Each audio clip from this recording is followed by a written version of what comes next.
Hello students, welcome back to Shubham lecturer channel. तो student, जैसा कि हम इस समय 12th फिजिक्स के चैप्टर 2 स्थिर विद्युत विभव तथा धारिता को पढ़ रहे हैं, जिसमें आज का हमारा टॉपिक है वैद्युत द्विध्रुव की अक्षीय स्थिति में किसी बिंदु पर विद्युत विभव का व्यंजक कैसे निकालें। स्टूडेंट, ये मोस्ट इंपॉर्टेंट डेरिवेशन है जो कि आपके बोर्ड एग्जाम में पूछा जाता है। ठीक है, तो इस डेरिवेशन को अगर आपको करना है तो वीडियो को लास्ट तक देखना होगा। मैं आपको चित्र के साथ step by step derivation solve कराऊंगा। फर्स्ट चैप्टर में भी आपका वैद्युत द्विध्रुव की अक्षीय स्थिति में किसी बिंदु पर विद्युत क्षेत्र की तीव्रता था, ठीक है, और निरक्षीय स्थिति में दो डेरिवेशन उसमें भी इंपॉर्टेंट थे। अब देखिए सेकंड चैप्टर में क्या करना है, हमें वैद्युत द्विध्रुव की अक्षीय स्थिति में किसी बिंदु पर वैद्युत विभव ज्ञात करना है। ठीक है, इसमें वैद्युत विभव होता है, तो हम चलिए समझते हैं और इसको सॉल्व करते हैं स्टेप बाय स्टेप। तो वीडियो को लास्ट तक देखते रहें, हो सके तो वीडियो को लाइक भी कर दीजिएगा। तो चलिए देखिए कैसे इसे सॉल्व करेंगे। तो देखिए वैद्युत द्विध्रुव की अक्षीय स्थिति में किसी बिंदु पर वैद्युत विभव यानी कि एंड ऑन पोजीशन अक्षीय स्थिति। तो देखिए सबसे पहले हमें क्या करना है, एक वैद्युत द्विध्रुव लेना है। देखिए वैद्युत द्विध्रुव क्या होता है, मैंने आपको पहले ही बताया है। वैद्युत द्विध्रुव एक ऐसा निकाय है जिसमें दो बराबर परंतु विपरीत प्रकार के आवेश एक दूसरे से अल्प दूरी पर स्थित होते हैं। तो देखिए यहाँ पर क्या है, ये माइनस क्यू है, ये प्लस क्यू है। ठीक है, दो बराबर परंतु विपरीत प्रकार के आवेश एक दूसरे से अल्प दूरी पर स्थित होते हैं। तो इनके बीच की दूरी कितनी है, मैंने आपको जब वैद्युत द्विध्रुव पढ़ा रहा था तब मैंने आपको बताया था। इनके बीच की दूरी है 2l। कितनी है, 2l। ठीक है, इनके बीच की दूरी है, यहाँ तक आपको यहाँ तक लिया जाएगा। ठीक है, 2l इनके बीच की दूरी है। तो क्या कहा गया, ये एक वैद्युत द्विध्रुव है। वैद्युत द्विध्रुव का डेफिनेशन क्या था कि वैद्युत द्विध्रुव एक ऐसा निकाय है जिसमें दो बराबर परंतु विपरीत प्रकार के आवेश एक दूसरे से अल्प दूरी पर स्थित होते हैं। तो देखिए यहाँ पर दो बराबर आवेश हैं परंतु विपरीत प्रकार के हैं, क्योंकि यहाँ पर एक माइनस है ऋण आवेश, एक धन आवेश है। ठीक है, अब देखिए अल्प दूरी इनके बीच की 2l है। ठीक है, अब क्या करेंगे हम लोग, इसका एक मध्य बिंदु ले लेंगे और ये एक परावैद्युतांक जो है इसका k है। ये एक ऐसे माध्यम में रखा है जिसका परावैद्युतांक क्या है, k है। ठीक है, तो देखिए अब क्या करना है कि अब वैद्युत द्विध्रुव का एक मध्य बिंदु है, इसका जो है एक ये मध्य बिंदु हम मान लेते हैं। इस मध्य बिंदु का नाम हम दे देंगे क्या, O। ठीक है, इस मध्य बिंदु का नाम है O। अब देखिए हमें क्या करना है, अक्षीय स्थिति में किसी बिंदु पर वैद्युत विभव। तो देखिए मान लीजिए इस O से R दूरी पर एक और बिंदु स्थित है। यहाँ पर मान लीजिए एक और बिंदु स्थित है, इस बिंदु का नाम क्या है, P। इस बिंदु का नाम दे देते हैं हम P। अब इस बिंदु पर हमें क्या करना है, वैद्युत विभव निकालना है। और इसके बीच की दूरी कितनी है, इस बिंदु O से इस बिंदु P के बीच की दूरी जो है वो कितनी है, वो है R। ठीक है, वो कितनी है, R है। समझ में आया। अब इसी बिंदु पर हमें वैद्युत विभव निकालना है, यही है अक्षीय स्थिति। तो क्या कहा मैंने, एक वैद्युत द्विध्रुव लिया है -q और +q। ठीक है, विपरीत प्रकार के, इसका मध्य बिंदु O है। इस बिंदु O से R दूरी पर एक बिंदु P है जिस पर हमें विद्युत विभव निकालना है। अब देखिए मध्य बिंदु अगर है और इनके बीच की दूरी 2l है, तो अगर हम -q से O के बीच की दूरी निकालें तो कितना होगा, इस -q से O के बीच की दूरी अगर हम निकालें तो l होगा। ठीक है, और इस +q से O के बीच की दूरी निकालें तो ये हो जाएगा l। ठीक है, दो भागों में मैंने डिवाइड कर दिया। ये मध्य बिंदु वो है, इधर का मैंने l ले लिया और इधर का l ले लिया। ठीक है, क्योंकि 2l दूरी थी, l + l करेंगे 2l हो जाएगा। तो -q से O की दूरी जो है वो l है और O से +q की दूरी जो है वो भी l है। समझ में आ रहा है, 2l का हमने आधा आधा कर दिया है। अब देखिए हमें क्या करना है, यहाँ से समझना है।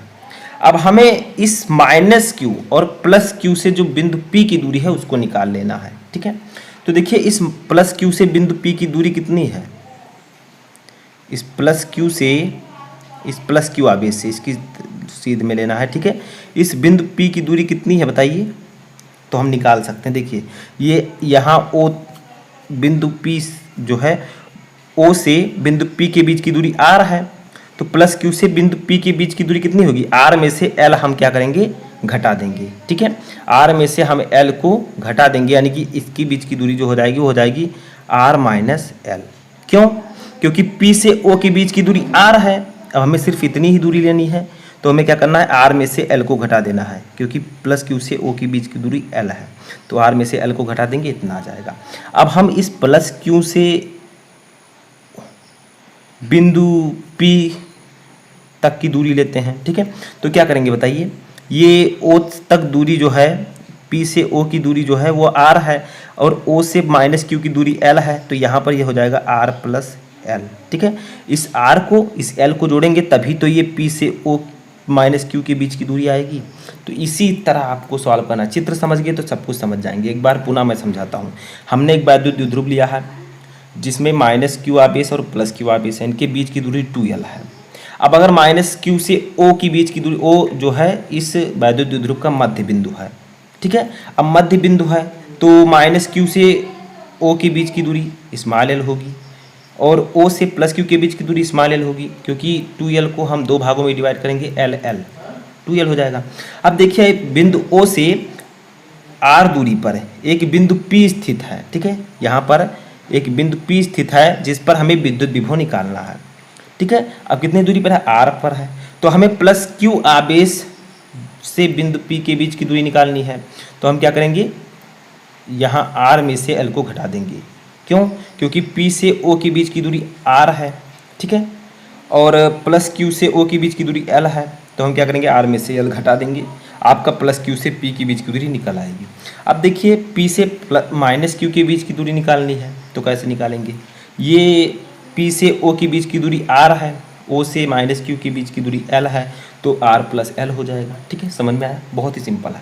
अब यहाँ पर हम इसको सॉल्व करते हैं। तो सबसे पहले हम क्या करेंगे, सबसे पहले हम प्लस Q आवेश के कारण, ठीक है, ये जो प्लस Q है इस आवेश के कारण बिंदु P पर विद्युत विभव निकाल लेते हैं। तो देखिए क्या करेंगे, वैद्युत द्विध्रुव प्लस Q आवेश के कारण बिंदु P पर वैद्युत विभव, ठीक है, वैद्युत विभव। तो हम क्या कर रहे हैं, प्लस Q आवेश के कारण बिंदु P पर वैद्युत विभव निकाल रहे हैं, ठीक है।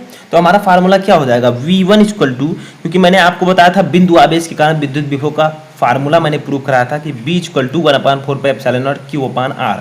तो वही यहाँ पर हम क्या करेंगे, क्योंकि दो आवेश हैं तो एक को V1 मान लेंगे, एक विभव को एक को V2।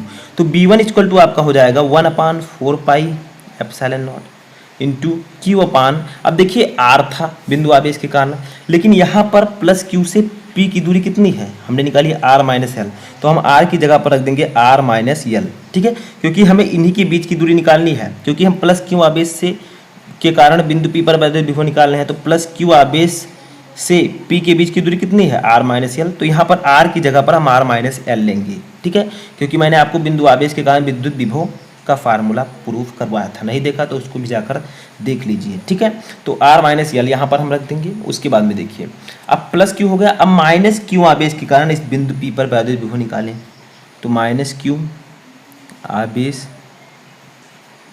के कारण बिंदु P पर वैद्युत विभव, ठीक है, वैद्युत विभव। तो सेम वही कंडीशन यहाँ पर हम इसको V2 मान लेते हैं, ठीक है, 1/4π, देखिए यहाँ पर K भी लिख दीजिए, क्योंकि परावैद्युतांक इस माध्यम का K है, जहाँ पर ये वैद्युत द्विध्रुव रखा है उसका परावैद्युतांक K है, तो K लिख दीजिए, उसकी कोई दिक्कत नहीं, बाद में हम K को हटा देंगे, ठीक है। तो 1/4πε0 K into Q/R minus L है। अब देखिए यहाँ पर क्या है, माइनस Q आवेश के कारण बिंदु P पर विभव हम निकाल रहे हैं, तो इनके बीच की दूरी कितनी है, R प्लस एल, तो हम क्या करेंगे, यहाँ पर R प्लस एल लिख देंगे। समझ में आ रहा है, दिक्कत नहीं होनी चाहिए, दूरी आपको देखते हुए चलना है। अब देखिए हमें क्या करना है, ठीक है, यहाँ पर माइनस Q है, चूँकि आपको पता है कि माइनस Q है, ठीक है, माइनस Q आवेश के कारण निकालें तो यहाँ पर माइनस रख देंगे। अब इसको अगर आप शुद्ध रूप से लिखना चाहें तो V2 इक्वल टू इसको लिख सकते हैं -1/4π, आगे कर दिया है मैंने, उससे कोई दिक्कत नहीं है, इंटू Q/R प्लस एल, ठीक है, माइनस Q है तो माइनस को हम आगे कर देंगे। अब देखिए यहाँ पर एक कंडीशन आपको और अप्लाई करना है। अब अगर आपको वैद्युत विभव पता है कि वैद्युत विभव एक अदिश राशि है, इसलिए अगर हमें परिणामी विद्युत विभव निकालना है, अतः हम लिखेंगे अतः बिंदु P पर परिणामी वैद्युत विभव, ठीक है, वैद्युत विभव अगर हमें निकालना है तो क्या करना होगा, इसमें हम विभव V1 तथा V2 का बीजगणितीय योग लेंगे, तभी हमें परिणामी विद्युत विभव प्राप्त होगा। यानी कि B इक्वल टू अगर हमें निकालना है परिणामी विद्युत विभव तो हमें फार्मूला लगाना होगा V1 प्लस V2। ठीक है, समझ में आया, कोई दिक्कत नहीं आनी चाहिए। देखिए अगर हमें परिणामी विद्युत विभव निकालना है तो V1 को V2 से जोड़ना होगा। जो ये आपका V1 आया है इसको और इसको जोड़ देना है, आपका निकल आएगा। ठीक है, परिणामी विद्युत विभव। तो देखिए V इक्वल टू आपका हो जाएगा, सबसे पहले V1 की वैल्यू देखते हैं, तो ये है आपकी V1 की वैल्यू, तो इसको रख देते हैं 1/4 pi epsilon nought K into Q/R minus L।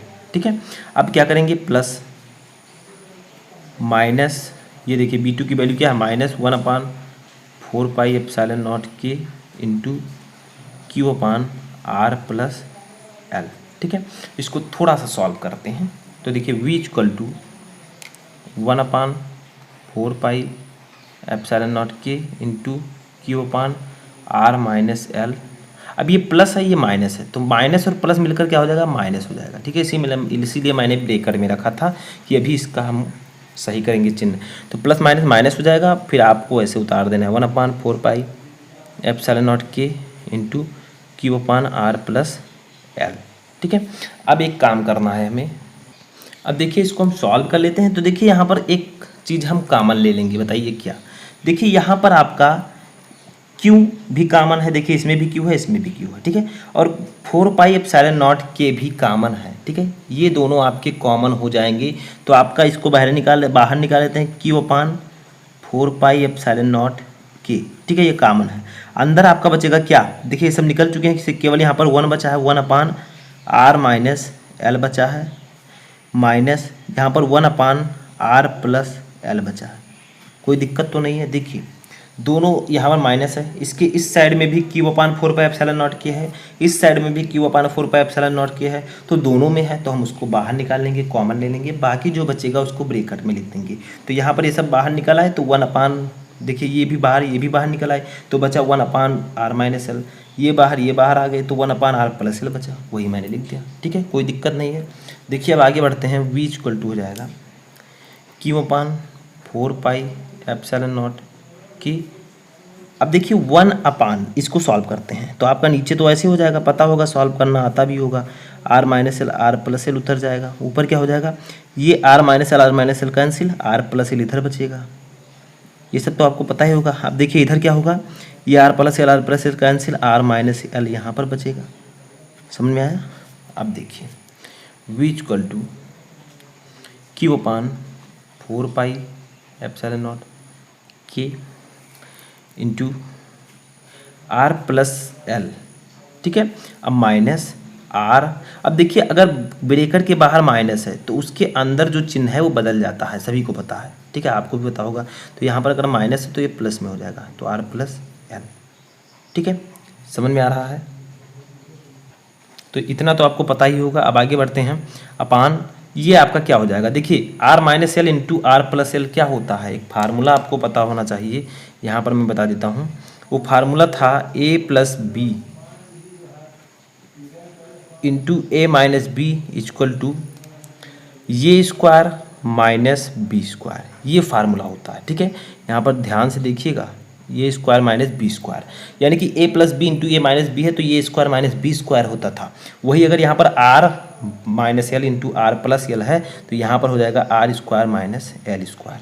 कोई दिक्कत नहीं होनी चाहिए, सूत्र है पहले से आपने पढ़ा है, उसी सूत्र को मैंने यहाँ पर अप्लाई कर दिया। ठीक है, देखिए V equal to Q/4 pi epsilon nought K, R से R कैंसिल, यहाँ पर बचेगा आपका 2L upon R square minus L square. ठीक है, अब देखिए यहाँ पर हमें एक काम और भी करना है, वो क्या, तो देखिए यहाँ पर एक V इक्वल टू हम लिख सकते हैं 1/4 pi epsilon nought K into Q into 2L, देखिए इस Q को इस 2L को, ठीक है, अपान R square minus L square. ठीक है, अब देखिए एक फार्मूला मैंने आपको बताया था कि P इक्वल टू विद्युत द्विध्रुव आघूर्ण P इक्वल टू होता है Q इंटू 2L। एक आवेश और दोनों आवेशों के बीच की अल्प दूरी के गुणनफल को हम वैद्युत द्विध्रुव कहते हैं, वैद्युत द्विध्रुव आघूर्ण कहते हैं। तो यही आपका फार्मूला होता है कि P equal to Q into two L, तो इस क्यू इंटू टू एल की जगह पर हम P लिख देंगे, ठीक है। इतना सा काम है। तो B इक्वल टू 1/4πε0 के into P upon R square minus L square. अब देखिए यहाँ पर एक चीज़ आपको और ध्यान देना है, वो क्या है, देखिए जो आपका L है, ठीक है, वो R से बहुत कम है, ये आपको याद रखना है। L का मान जो है वो R की अपेक्षा बहुत कम है, क्योंकि आपको चित्र में मैं समझा देता हूँ। तो देखिए यहाँ पर जो R की वैल्यू है वो क्या है, O से P के बीच की दूरी R है। तो देखिए यहाँ से लेकर यहाँ तक की दूरी R है। L क्या है, सिर्फ माइनस Q से O के बीच की दूरी, सिर्फ इतनी, यहाँ पर इतना का मान L है। तो जो R की वैल्यू है वो L से बहुत ज़्यादा है, इसलिए L को हम क्या मान सकते हैं, 0 मान सकते हैं, नगण्य, ठीक है। ये आपको समझना है। तो देखिए यहाँ पर हम लिखेंगे L का मान, यदि L का मान R की अपेक्षा बहुत कम हो, यानी कि L is less than R, यानी कि L बहुत छोटा है R से, तो L स्क्वायर का मान R स्क्वायर की तुलना में नगण्य माना जा सकता है। तो हम यहाँ पर L की वैल्यू को हम नगण्य मान सकते हैं, 0 मान सकते हैं, ठीक है। तो हम क्या करेंगे, यहाँ पर B इक्वल टू हो जाएगा, थोड़ा बड़ा लिख देते हैं, B इक्वल टू ऊपर देखिए 1/4πε0 के, ये देखिए into P upon R square minus L square. अब एल स्क्वायर का अगर हम एल की वैल्यू 0 है, 0 का स्क्वायर करेंगे तो 0 आएगा, और आर स्क्वायर में से 0 घटाएंगे तो आर स्क्वायर बचेगा, यहीं पर समझ लीजिए। तो हम क्या लिख सकते हैं, इसको आर स्क्वायर लिख सकते हैं, इस एल स्क्वायर को गायब कर देंगे क्योंकि 0 वैल्यू है, तो सिर्फ इतना ही बचेगा, ठीक है। अब देखिए यही है आपका सूत्र, लेकिन एक चीज़ और समझना है, माना निर्वात या वायु के लिए, निर्वात या वायु के लिए k इक्वल टू हम 1 लेंगे, इस परावर्तांक k की वैल्यू हम 1 लेते हैं, याद रखिएगा। तो आपका फाइनली जो सूत्र आएगा वो आ जाएगा 1/4πε0 into P upon R square, ठीक है। ये फार्मूला आपका निकल कर आ चुका है, मात्रक हो जाएगा वोल्ट, विभव का मात्रक वोल्ट। तो ये आपका प्रूव हो चुका है। आई होप कि आपको समझ में आ चुका होगा कि विद्युत द्विध्रुव की अच्छी स्थिति पर विद्युत विभव का व्यंजक कैसे निकालते हैं, सेम इसी तरह से, ठीक है। तो कैसा लगा आपको वीडियो, कमेंट बॉक्स में बताएं, और इससे पहले का डेरिवेशन अगर आपने नहीं देखा तो उनको भी जाकर आप लोग देख लीजिए।